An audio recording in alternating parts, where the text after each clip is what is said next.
Bueno, bideo tutorial honetan ikasiko dugu nola bidali gure dokumento bat dokumento bat, Wordeko alegia, edo PowerPoint bat, edo PDF bat nola bidali. Orduan, egin behar duguna da guk erabiliko dugu script. Badaude aukera gehiago, aukera asko daude, baina guk script erabiliko dugu. Orduan, sartuko gara script.com horri aldean, eta lehenengo arpidetza egin behar dugu, arpidedun egin behar dugu.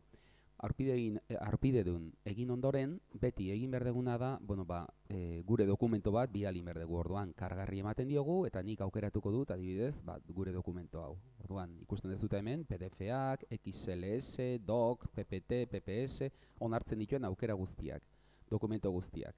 Abriri ematen diot, eta orduan, bidaltzen ari da.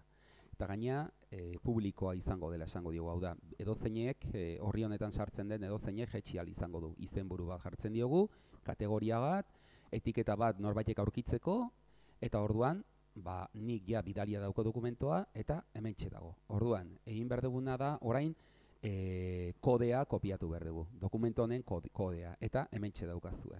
Hau klikatzen dugu, eta hemen incluir azalduko zaigu. Incluir horretan, hemen, daukagu URL-a. URL-a da beti helbide elektronikoa. Guk erabiliko duguna da embeda edo insertar este documento.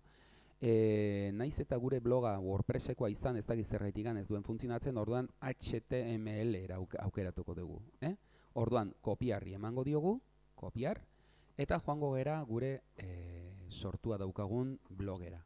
Gune administraziora joango gera, eta hor idatzira joango gera. Orduan, idatziko dugu izenburu bat, musika adibidez, musika, eta orain, visual izan beharrean guk bestea kode aukeratuko dugu.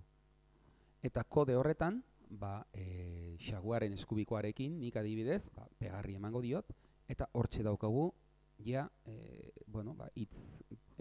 izkipilo batez sortutako dokumentoa. Argitaratu emango diogu, eta esan digu, ondo sartu dela. Bloga ikusteragoaz, eta hementxe azaltzen zaigu, musika izenarekin, zein egunetan sartu dugun, eta hementxe dago gure dokumentoa. Hemen, ez dakiz zergaitikan, dokumentoaren bukaeran, badaude kodearen zati bat soberan dago. Orduan, funtzionetikan behera ezabatu inberko denuke, beraz, gune administraziora goaz, kudeatzera goaz,